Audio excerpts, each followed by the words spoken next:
Hello and welcome into the Knicks-Verse pregame show for the preseason, the very first game of the 2022-23 preseason. I want to welcome everybody here. I'm too amped up to see some live basketball, to see RJ play, to see Brunson play with RJ, to see what's going on, who's going to get minutes, who's not. I'm very excited about this team, despite my reservations at times and my concerns about Thibs and Leon themselves. I love the young core on this team. I really do. And I believe that the team underachieved last season, so I'm really excited for what's going to happen this season. I have some interesting takes and predictions. Or maybe you won't find them that interesting. Maybe you guys have the same exact takes or whatever. But we'll be doing this, and just to let you know, I'll try to do live pregame show before every single game. Last season, Keith and I would alternate from different channels, from Sports Vibes TV, and we'll probably do that again this season. And it'll be fun. We'll have a great time doing it, and we always have a great turnout with the chat. And salute to everybody. Andrew Chavaria, good to see you, brother. Kim Jennings, Angel Torres, Dino, Kareem Grant. What's up, brother? Evan Best, yes. All right, Sincere to Genius. It's great to see everybody here. I hope you guys are amped up, man. I mean, I know we got teased with the Donovan Mitchell situation, and a lot of us were concerned that we were going to give up too much, and RJ was on the table for that, which is still a shocker. But we were spared. Danny Ainge's ego spared us the agony of having to part with players that we love and believe in, and let's see. We might be better positioned 10 months from now to make a deal like that. Let's hope so. All right, Andrew's hyped. Excellent. I love it, man. Let's see. Let's move to, as you can see, we have a new backdrop here, a new setup. It's still developing. Got to do some more things to the back here. Still, shout out to D Nice for his awesome stickers that he sent me. Really appreciate that, brother. All right, let's get to some of what's going on. So here, Ian tweeted this out like a few minutes ago. Jalen Brunson, Evan Fournier, RJ Barrett, Julius Randle, and Mitch Robinson are starting versus Detroit tonight, Tom Thibodeau says. Jericho Sims, groin injury, Quentin Grimes' foot, and Daquan Jeffries' concussion protocol are out. Oh, I hope Daquan is okay. Concussions are serious, man. Serious. I know, I'm sure everyone's pretty well aware of what happened with Tua over the past couple of weeks. Very sad to see that happen. I'm sure I've had a few concussions in the past, no doubt. One thing, I won't be able to put your comments on the screen just yet. Still working on those things. Finally doing my lives from Streamlabs, which gives me, it looks like the way all my other shows look like now. So I'm happy to report that. But you guys just ask me questions if you have. I'm going to go roll through. Probably just going to do a 45 minutes. I like to chill, make a drink before, watch the first pregame show. So usually we go overboard, as Keith can attest, and Foxy as well. Foxy will also be joining us throughout the year. Be great, and maybe we will have some surprise guests. That's right. Let's see if there's any last minute tweets, because stuff always pops up at the last minute. But again, if you guys have any questions specifically, just drop them in there and I will get to them. All right, let's see. Anything new? No. All right, let's move on to the next couple of tweets here. So Thibs says Quentin Grimes remains day-to-day with a sore left foot and is doing more each day. His status for Friday's game is TBD. You know, a foot injury is tricky.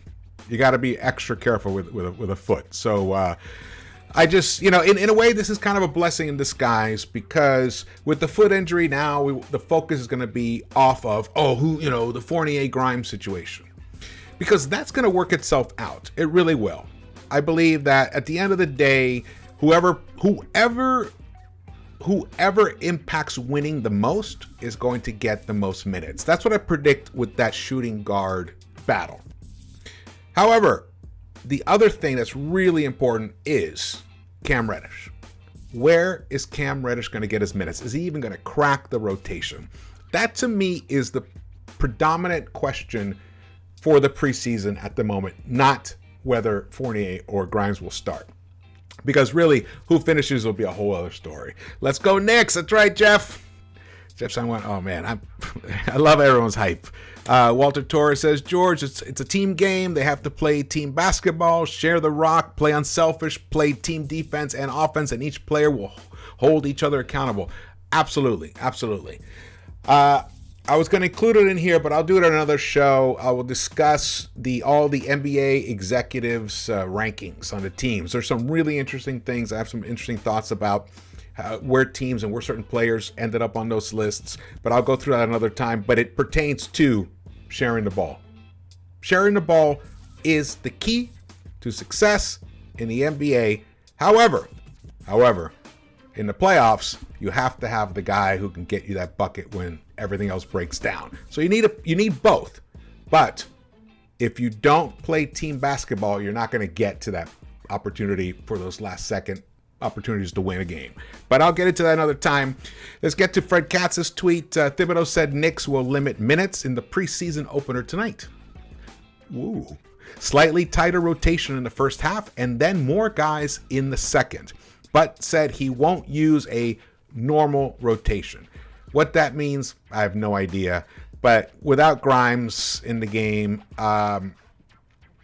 it does impact a lot how Thibs would do a rotation. And, preseason game 1, I wouldn't expect him to be that settled in. I would expect him to experiment. So I think we're going to see is the starters in the first half, obviously, get the predominant amount of minutes. And then possibly, I mean, if if Thibs was a regular coach, he wouldn't even play the starters at all in the second half. So let's see if that happens, because we really need to see what Cam can do. We really need to see what he can do. Let's see here. Let's get to... All right, this was an interesting set of tweets that I missed. I think this was on Monday. No, this was on... no wonder I missed it. It was over the weekend. Yeah, it was Sunday that I missed. And actually, JD sent these to me, so to make me aware of this. Zach Braziller, who's the new writer covering the Knicks for the New York Post, because Berman has ridden off into the sunset. He's not covering the Knicks. He's retired. I don't know what he's doing, but he's all over the place doing interviews. So good for him. Good for Berman. It's good to hear his voice on the Knicks and anything Knicks. But here, Zach writes, Thibodeau on Cam Reddish. We love his length. Long wings are important. He's been nicked up a little bit, so right now he's running the floor fairly well. He hasn't made his shots yet. That's probably the biggest thing. Now, why Thibs needed to say that, I don't know. I mean, I also feel, if you guys watched my last video where I talked about that, it really feels very apparent to me that Thibs has very little interest in unlocking Obi Toppin. Well, the same thing goes for Cam Reddish. He has zero interest in working to unlock Cam Reddish, it seems like. And then when he makes comments like this, we love his length. Those are just physical attributes. I mean, long wings are important, but when it comes down to the skill comment, he calls him out. He could have left that out. He's still a little rusty, working his way through. Instead, he hasn't made his shots yet, and that's probably the biggest thing. That's a diss, in my opinion. I mean, if my coach says something like that out loud to the media, I'd be annoyed. So that's, again, and that comes to something that Macri wrote in his newsletter about antics, Thibs' antics, and I'll get to that in a little bit later. Let me just shout out to the chat. Thank you guys for joining us here. Again, if you haven't been here before, or this is your first time, here, please subscribe and hit the thumbs up button for me. Really appreciate that. Lex, the Destroyer, what's up, brother? Ready for another season, brother? Man, all 82. We're going to try to do all 82. Yes, salute to the mods, salute to the chat, absolutely. NASA for NYC. All right, good to see you, brother. Thanks for the comment on the camera work. Trying to improve stuff a little bit here and there. Spend a little time. Look at this thing. I'm going to do some fun stuff to this skyline right here. Let's see what else. Any other comments here that I may have missed? Angel Torres says, I see Fournier starting but not playing more than 20 minutes per game and losing starting position mid-season. That could happen. That could totally happen. Because if he's not like out shooting everybody, like I said, I believe that Grimes will end up outperforming him in terms of winning basketball. And what that means to everybody is a little bit different in terms of the eye test, but net results is really what matters. So we'll see how that all shakes out. But it'll either be what it's going to be. I like Fournier. I really like Fournier as a player. He gives you something that it's hard to get in this NBA. I mean, he makes tough three-point shots under duress, and that's something that we desperately need. Every team needs that. However, you know, he has deficiencies in his game. So, and if he stands in the way of a more complete player from getting those minutes, then that becomes an issue. So it's all a matter of how you manage this.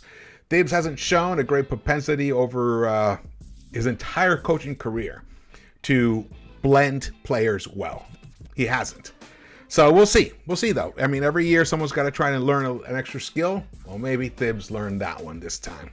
I don't know, though. The tweet below, this is part of a thread that Zach put out. He said, RJ on his shock the world comment. Quote, what I was trying to say is we all have something to prove. We all have a chip on our shoulder. We're all working extremely hard every day to go out there to prove ourselves. All right, what else? What's the follow-up to that? Here it is. More on Barrett on why he likes this team's attitude and work habits. Quote, you can tell it's about actions, how we've been going at each other at training camp, and how everyone's been competing to try to win at everything you can tell by that. At win at everything you can tell by that. So it's good. I believe that these guys are gym rats. The majority of the, especially the young core. The young core is almost all gym rats. I believe they are. I don't even think. I mean, maybe Cam is not the one. Maybe Cam is the one that you could probably consider not a gym rat. But I mean, he's been out there. He's been hustling. I saw a lot of videos over the summer of him working out. So hopefully he's adopted that intensity, that desire to prove himself every single second on the court. And I did play a little bit of a video interview that he did of his pregame show, not pregame, his media day.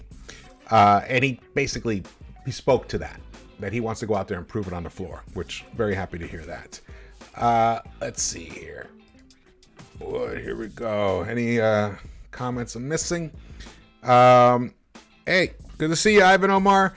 George, why are we putting Grimes on a pedestal when he has shown nothing just yet? Some Knicks fans think playing good in SL is comparable to playing good at Euro Cup. That's true, but I will say, Grimes, what was I should have had that stat here ready. There was a ranking of all rookie defenders. See if I can find this here. I actually tweeted it out not that long ago. I mean, not tweeted out. I put it on Instagram. If you don't follow me on Instagram, you guys definitely should. It's Into the Knicks-Verse. Where is this thing here? Grimes is a very good defender. That's really what it comes down to. And the guy can shoot the lights out. And he's more of a playmaker. He feels like he does everything except for right now shooting a three-point shot. He does everything else better than Fournier. Just comparable. Just, side by side. And if his shooting, I believe, will reach the level of Fournier and maybe even surpass it, then what are we talking about? But you're right. He's got to prove it on the court. But that's what comes down to Thibs giving people time to prove it on the court. You just can't throw him out there and he has like 3 good plays and 1 bonehead play, and then boom, you yank him, and then all you do is comment on the bonehead play later on. That's very demoralizing for players. He's done it to Obi. He's done it to Cam. He's even done it to RJ. I don't know if you guys remember back in 2020 and 21. Remember there was a couple times he was benched in fourth quarters and stuff. Remember that? So he has a propensity to have a quick. I mean, he just jerk players out, when they're young players, when they make a mistake. Maybe it's to kind of call them, to highlight the mistake a little more. Not sure the mentality there, but I would not personally enjoy playing for a coach like that, personally.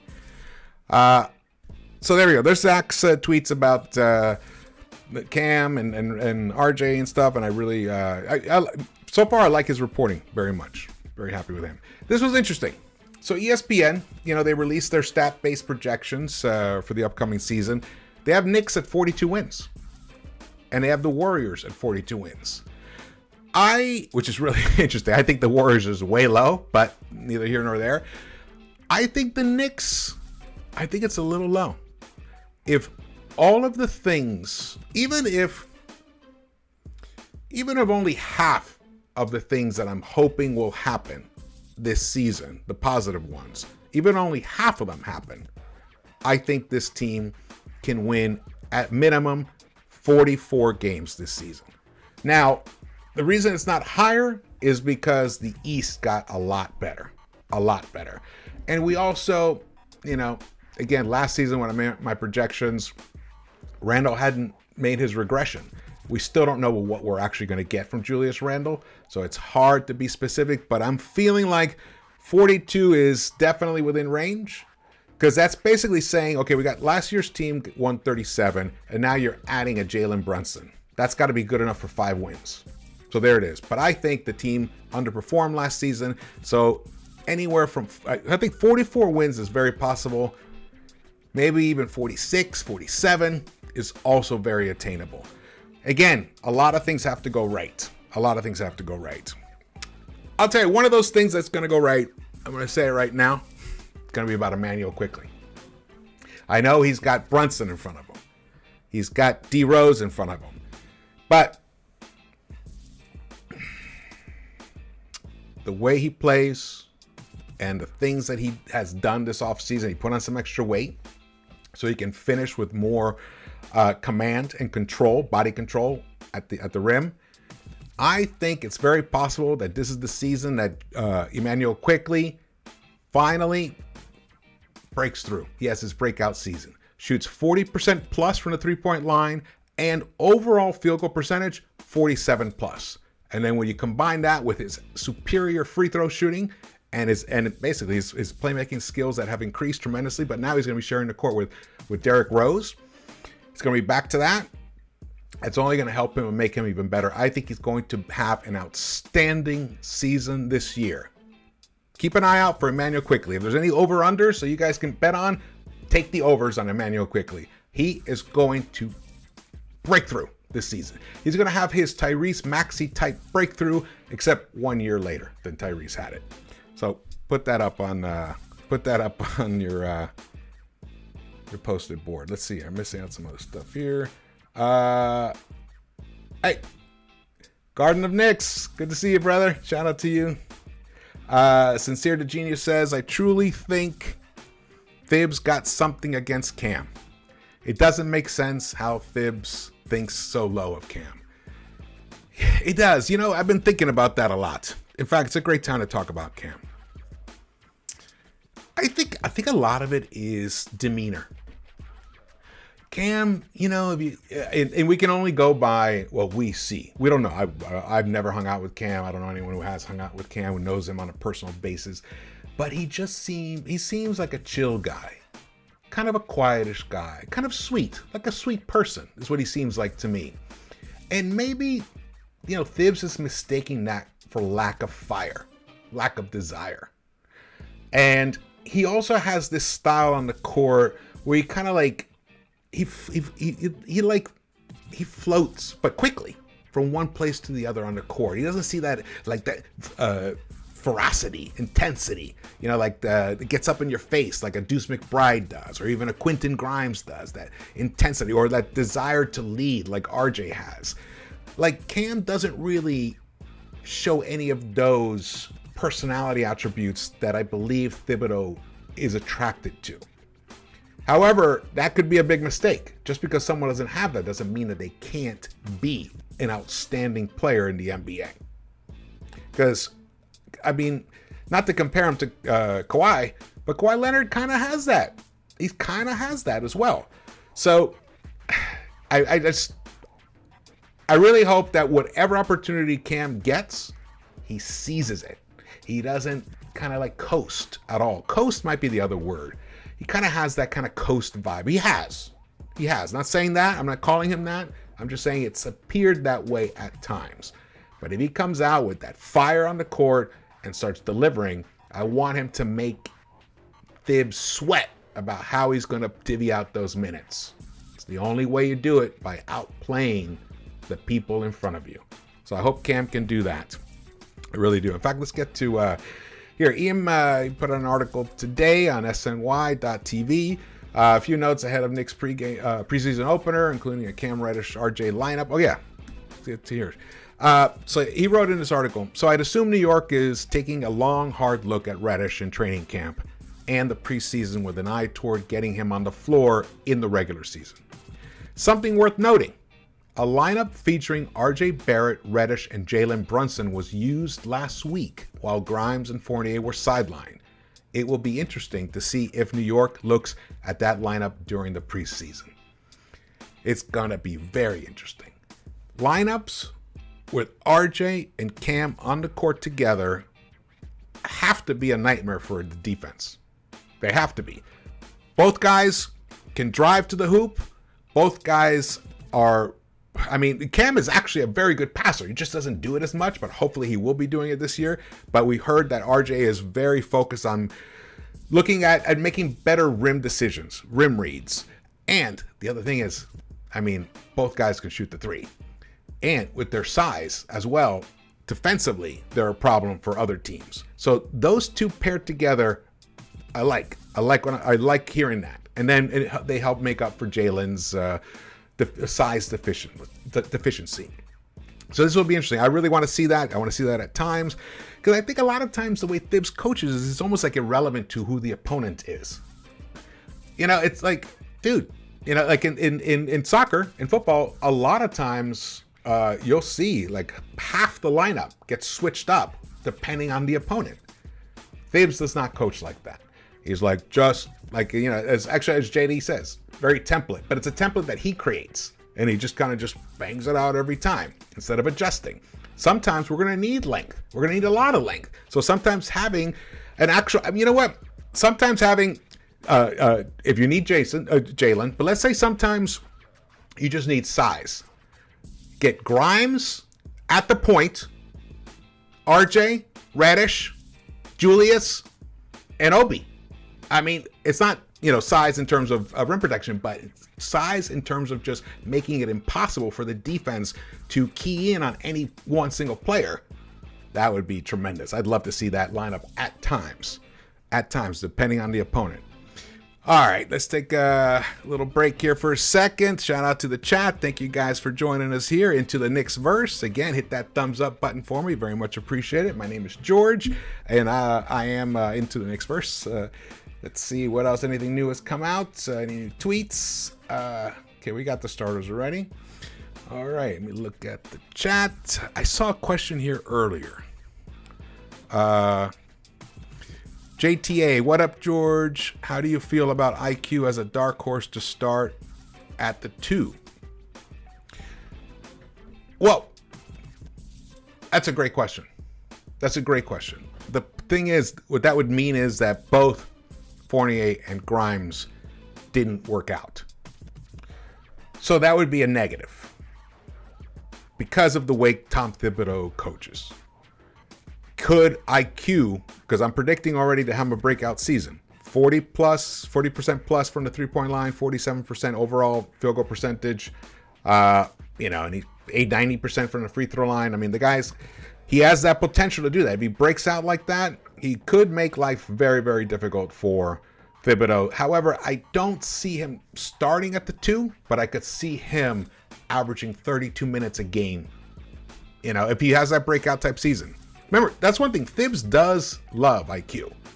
He does. And everyone plays better when IQ's on the court. The team completely is just a different kind of team when he's on the court.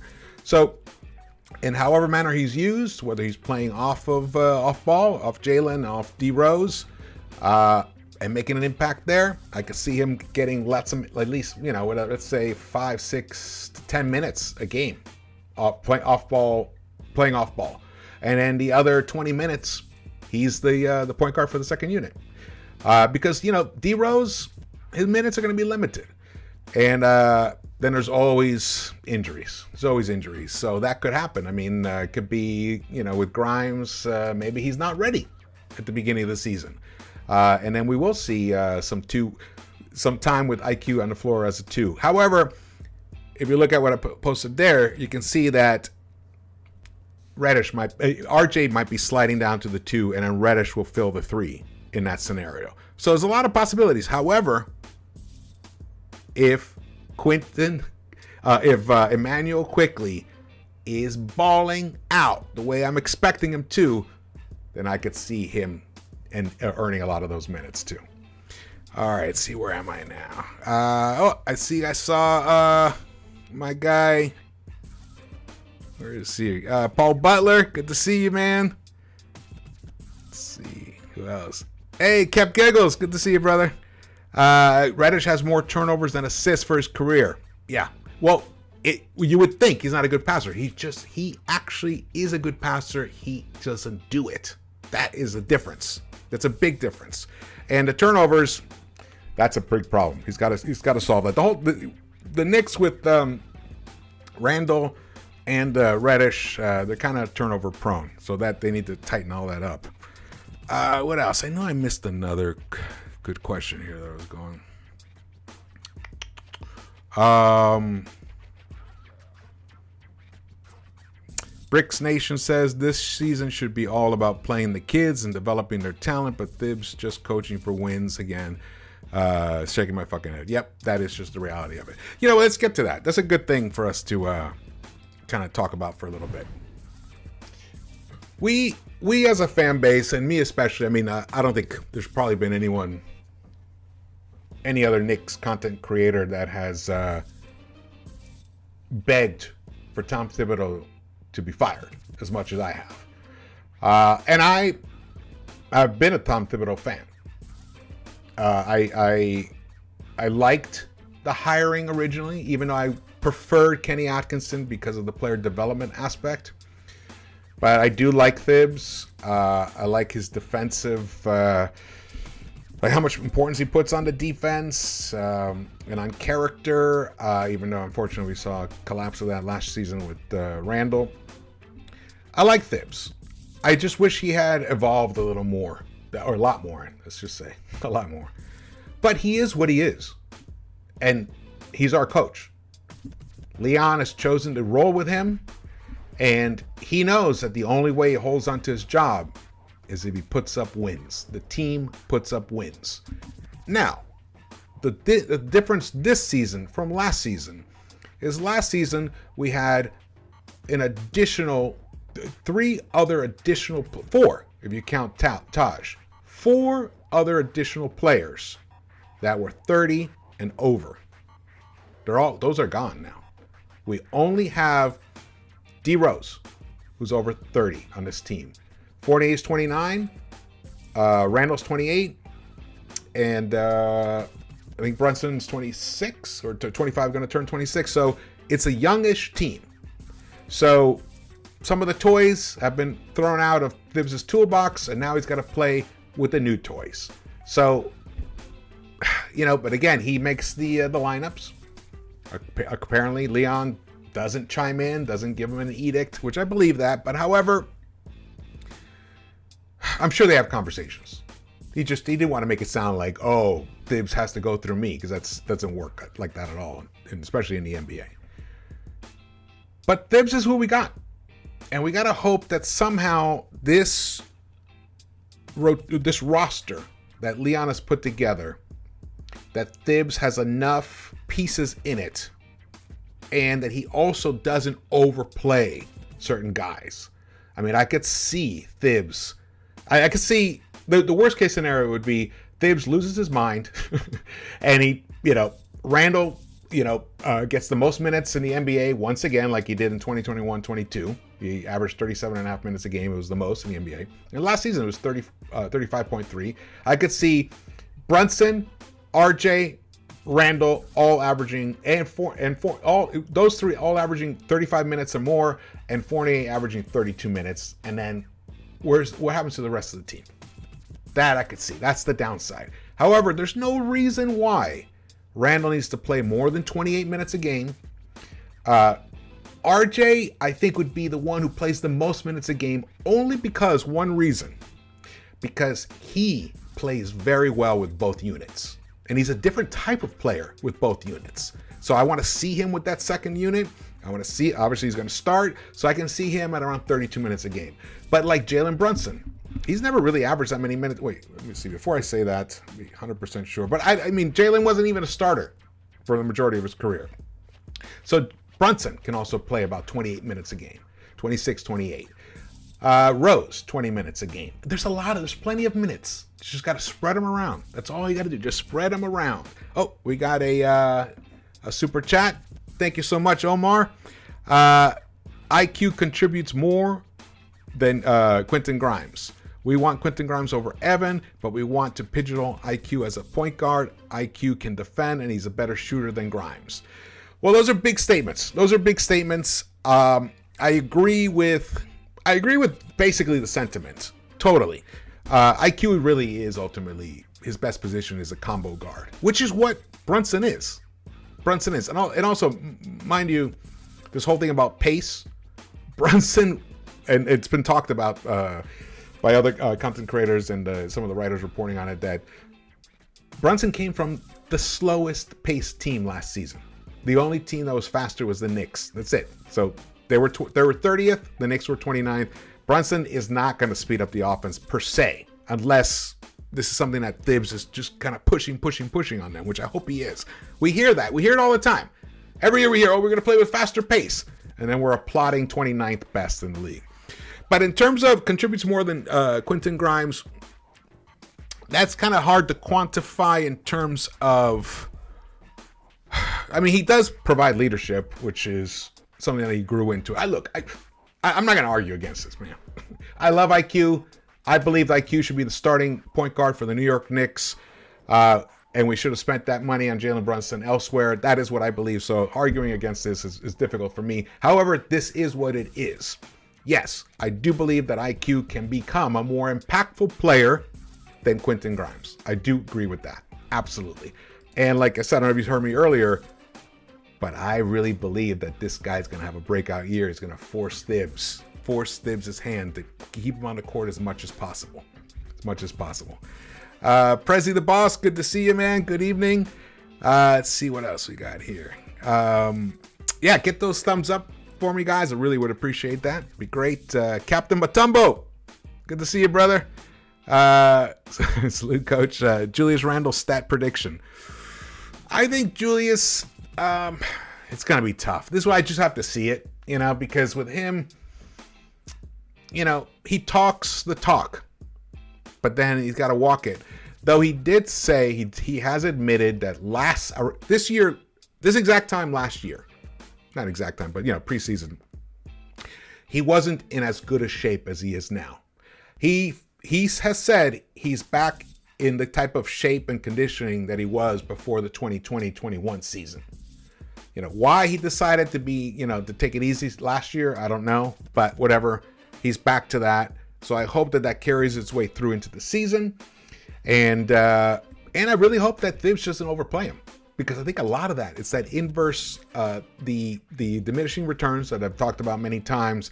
The more he plays, the longer he's out there, the more that the ball is in his hands, the greater propensity for errors, and then frustration in turn, and then disillusionment. It's all kind of tied together because he's so emotional. He's kind of a moody guy. So if he's put in a position where his mood doesn't get impacted negatively, then we could have a very nice season from him where his three-point shooting gets at least up to league average. 37.5% would be nice for him. He starts driving and finishing at the hoop better. He regains his 16-footer, 17-footer touch from the season before. And we could have him back to, he can average around 22 points a game on greater efficiency and less minutes.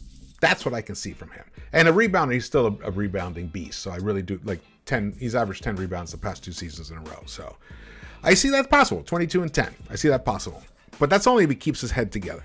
But also, he may dip down below 20 and be a better player this season. He may average 18, but it's a super hardcore, efficient 18, and he's playmaking. He's finding his guys. He's got that little game thing going with Fournier, but I hope he expands it beyond Fournier, where he's got something with Brunson. I hear they're gonna run a lot of pick and rolls, so we're gonna see. It's gonna be interesting. It's gonna be interesting. I'm excited. That's why I'm so hyped about the preseason. Just to even watch a few minutes of our guys together, it's gonna be fun. Thank you so much, Ivan Omar. Yes, I am an ad man. I am an ad man. Let's see here. What else we got going? Lionel Joso says Grimes is the starter. Hey, shout out Jay Ellis. It's a Nick of Time show. Love that show. Great show. Hope maybe be nice to collaborate one day. What do you think? He says IQ pushes the pace, which is what we need. You know what? That's a great comment. That's exactly what I mean by the minute he's on the floor, everyone plays better because the pace is quicker. And since the ball is primarily in his hands and he doesn't turn the ball over, then less chances for other people to make mistakes. People are more relaxed. There's less burden on them. He makes life so much easier for his teammates on the court. And I'll tell you, he learned a lot of that from D Rose, that rookie year. So that's something to bear in mind. KOT also says Brunson was in the 45th percentile in terms of pace last season, below average. He is below average. And for a point guard, when you consider, wait, is that against all other PGs or just league average? Just wondering about that. Let's see. JTA says, George, in what scenario is Thibs fired? And do you see the possibility of us moving Mitch Fournier in a trade for the potential of a player like DeAndre Ayton? Unfortunately, the only way I see Thibs getting fired is if we're all in a lot of pain. And that's just something I really don't want to go through. Honestly, I'm moody. I hate to say this because I have been the one who's been calling for Thibs to be fired, but I'd rather see this thing work. I don't know about you guys. I'd rather see it work. And if it's not everything we want, then it's not everything we want. But if it's a lot of what we want and it's working and they're winning and they're on pace for 44, 45 wins, I'm fine with that. But in terms of Thibs getting fired, it means we get off to, what were we talking about with the first 15 games of the season? Last time I was on, Knicks could easily be 3-12. 3-12 by the end of game 15. If that's the case, it's going to be hard for Thibs to make it past game 30 if they haven't done a complete and utter turnaround. So I think Thibs' job is in most jeopardy in the first 15 to 30 games of this season. If he makes it past that, he's going to be here for the rest of the year. All right, so it was at PG. That's still below average. It's not as bad as I thought it would be, but that's still below average. The pace. I wonder what IQ's is. I wonder what that is. All right, let's see. What else we got going here? Put some music on. Oh, we got the music on. You guys hear me fine and everything?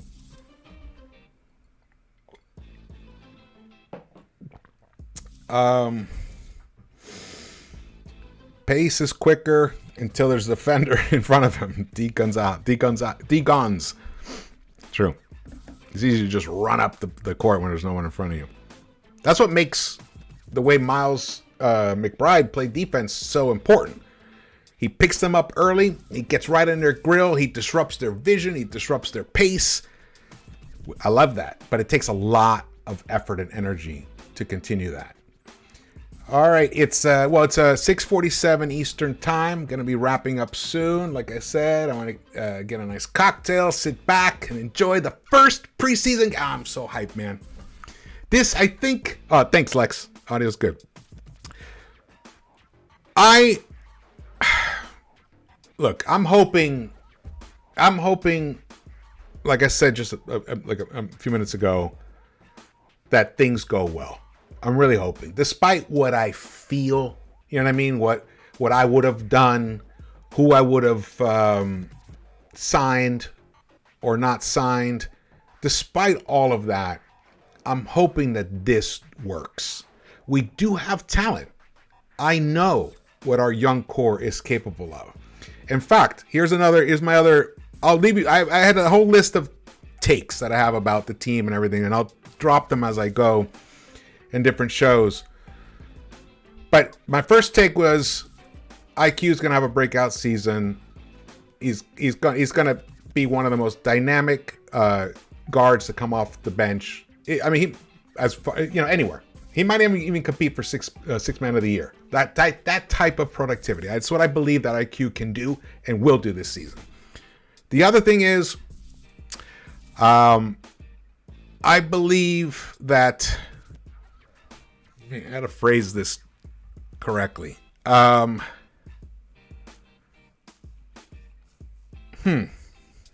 quite put it into words correctly. Because, you have to say it just right or else people get a little freaked out. But,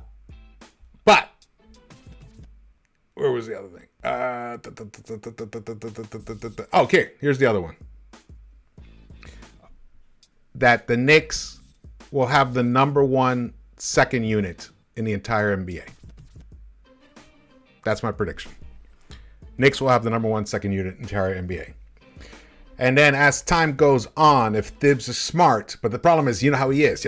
That could then handcuff him. Maybe I don't want to disrupt that second unit. Remember how he gets all precious about that? Don't be precious, Thibs. Don't be precious. In screenwriting, we all talk about this. You got to kill your babies. It sounds horrible, but if there's a scene that or a piece of dialogue that it may be fantastic, but it doesn't fit the narrative, it doesn't move things forward in the way you need it to move forward, then you gotta take it out. Sometimes the best scenes, the best lines in a screenplay in a movie end up on the cutting room floor. I know that's an old term from when film actually used to be cut, but that's basically what I'm trying to say. Don't get stuck. Don't become precious about certain things.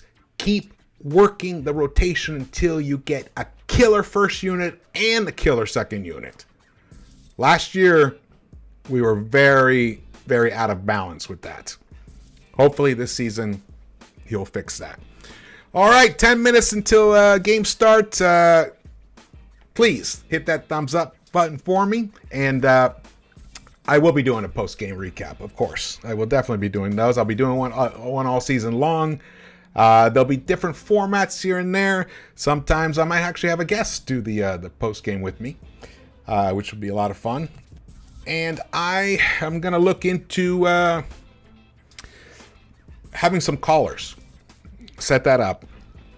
We're going to evolve here in the Knicks-Verse. Hey, adapt or die. That's what I always say. Adapt or die. We got to keep going. Coach Comeover has to be accountable. Absolutely, Paul. Absolutely. Hey. I mean, yeah. Don't want to dive too deep into the negativity because it's a new season right now. I'm going to approach this the way Thibs says he approaches preseason or a new season. Clean slate. Everybody has a clean slate. Even though he totally went against that in his comments, I'm going to stick with that. I'm giving Thibs a clean slate, Leon a clean slate, even Julius Randle is getting a clean slate here in the Knicks-Verse. We're starting over. It's nothing but love until you squander that love. All right, well, thank you guys so much for watching this. My name is George. This is Into the Knicks-Verse. Please hit that thumbs up button and drop your comments. If you come up with any thoughts later on, I read them all. And please subscribe. All righty. Shout out to everyone in the chat for showing up. So much appreciate this, man. So much appreciate this. All right. I will see you Around. Let's go Knicks. Let's go Knicks. Let's go Knicks. Let's go. I want to see this team play well. Let's go. See you around the Knicks-Verse.